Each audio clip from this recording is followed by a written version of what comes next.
कर्नाटक राज्य सरकार प्रथम श्रेणी कॉलेज अतिथि व्याख्याता संघर्ष समिति बीदर की ओर से गुरुवार 3 अक्टूबर को बीदर की पत्रिका भवन में अपनी मांगों को लेकर के एक प्रेस मीट आयोजित की गई थी और कहा गया कि वर्ष 2024-25 के लिए सरकारी प्रथम श्रेणी महाविद्यालयों में अतिथि व्याख्याताओं की नियुक्ति में न्यायालय के आदेश के अनुसार यदि कॉलेज शिक्षा विभाग अतिथि व्याख्याताओं की नियुक्ति में यूजीसी नियमों का पालन करेगा तो 5000 से अधिक अतिथि व्याख्याता होंगे। इस अवसर पर कहा गया कि कर्नाटक राज्य में लगभग 430 सरकारी प्रथम श्रेणी कॉलेज हैं, जिनमें 11000 से अधिक अतिथि व्याख्याता 15-20 वर्षों से बहुत कम वेतन पर काम कर रहे हैं, जिनमें से 50% अतिथि व्याख्याता net, LLET, MPhil, PhD degree UGC नियमों के अनुसार योग्य है। लेकिन अचानक यदि सरकार ने यूजीसी नियमों के अनुसार अतिथि व्याख्याताओं की नियुक्ति का निर्णय लिया तो 55% यानी 5800 से अधिक अतिथि व्याख्याताओं के परिवार सड़कों पर आ जाएंगे। बहुत सी कठिन समस्याओं का सामना करना पड़ता है। इस अवसर पर अतिथि व्याख्याताओं के विजिटिंग समिति के अध्यक्ष चंद्रकांत नारायणपुरी ने एक प्रेस कॉन्फ्रेंस आयोजित की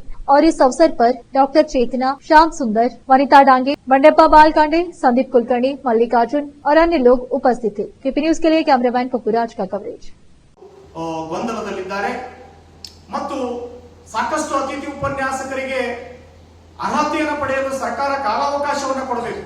ಒಮ್ಮೆಲೆ ದಿಢೀರನೆ ಅರ್ಹತೆ ಹೊಂದಿಲ್ಲದ ಅತಿಥಿ ಉಪನ್ಯಾಸಕರನ್ನು ನಾವು ಕೈ ಬಿಡಬೇಕಾಗ್ತಾ ಇದೆ ಅನ್ನುವಂಥದ್ದನ್ನ ಗಮನಿಸಿರ್ತಕ್ಕಂಥ ಅತಿಥಿ ಉಪನ್ಯಾಸಕರು ಇವತ್ತು ಸಾಕಷ್ಟು ಸಂಕಷ್ಟಕ್ಕೀಡಾಗಿದ್ದಾರೆ.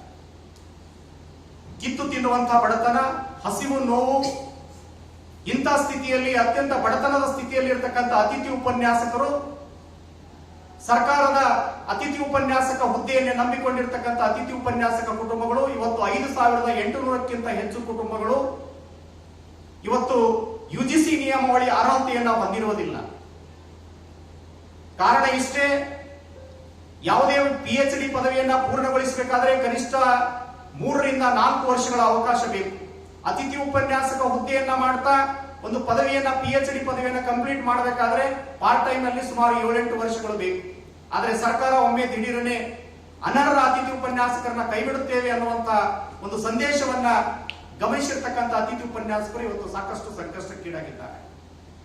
ಇಂತಹ ಸಂದರ್ಭಗಳಲ್ಲಿ ಇವತ್ತು ದೇಶದಲ್ಲಿ ಯುಜಿಸಿ ಅಂದ್ರೆ ಒಂದೇ ನಿಯಮ ಇದೆ. ಎಲ್ಲ ಇವತ್ತು ದೇಶದಲ್ಲಿರ್ತಕ್ಕಂಥ ಸಾಕಷ್ಟು ರಾಜ್ಯಗಳಲ್ಲಿ ಇವತ್ತು ಹರಿಯಾಣ, ಪಂಜಾಬ್, ದೆಹಲಿ ಮುಂತಾದ ರಾಜ್ಯಗಳಲ್ಲಿ ಇವತ್ತು ಅತಿಥಿ ಉಪನ್ಯಾಸಕರು ಕೆಲಸ ಮಾಡ್ತಾ ಇದ್ದಾರೆ. ಅರ್ಹತೆ ಹೊಂದಿದವರು ಕೆಲಸ ಮಾಡ್ತಾ ಇದ್ದಾರೆ, ಅನರ್ಹ ಅತಿಥಿ ಉಪನ್ಯಾಸಕರು ಕೆಲಸ ಮಾಡ್ತಾ ಇದ್ದಾರೆ.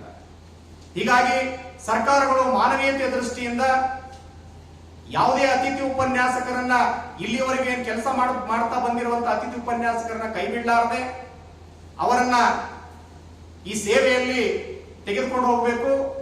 ಯುಜಿಸಿ ನಿಯಮಾವಳಿಗಳು ಏನೇ ಇದ್ರೂ ಕೂಡ ಅವುಗಳನ್ನ ಅರ್ಹತೆ ಪಡೆಯಲು ಸರ್ಕಾರ ಕಾಲಾವಕಾಶ ಮಾಡಿಕೊಡಬೇಕು. ಸರ್ಕಾರದ ಕೋರ್ಟ್ ಆದೇಶ ಅಂದಾಗ ಸಮಾನ ಕೆಲಸಕ್ಕೆ ಸಮಾನ ವೇತನ ಕೊಡಬೇಕು ಅನ್ನುವಂಥದ್ದನ್ನ ಕೋರ್ಟ್ ಆದೇಶ ಇದೆ.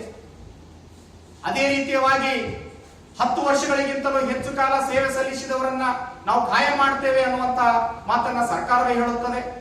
ಆದ್ರೆ ಇವೆಲ್ಲ ಕೋರ್ಟ್ ಆದೇಶಗಳಾಗಿದ್ರೂ ಕೂಡ ಸರ್ಕಾರ ಪಾಲನೆ ಮಾಡ್ತಾ ಇಲ್ಲ.